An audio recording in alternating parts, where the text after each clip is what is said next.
Welcome to Blizzard Fire. We hope this video helps fire up your solution. Hey everyone! In this video, I will explain how to achieve varied skin tones in IBISPAINT X. We'll dive right into creating dynamic and natural-looking skin colors for your digital art. First, open IBISPAINT X and create a new canvas.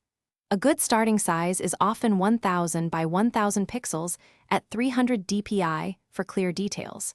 This foundation helps ensure your artwork looks crisp and professional from the very beginning.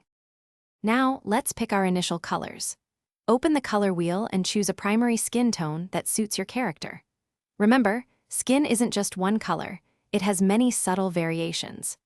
Think about warm undertones like peach or cool undertones like olive.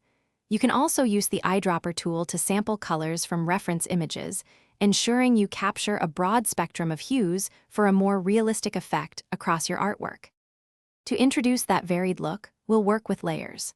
Create separate layers for your shadows, midtones, and highlights.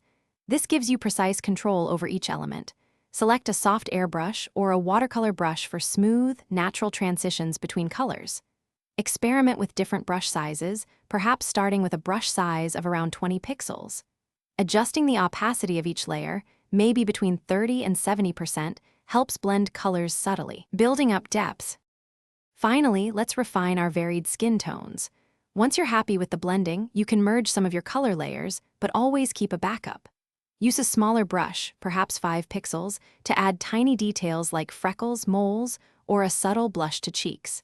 This adds character and further enhances the natural, varied appearance. Step back and view your artwork. Sometimes flipping the canvas horizontally helps spot areas needing adjustment. Your unique skin tones are now complete. Thanks for watching. If you found this helpful, don't forget to like and subscribe.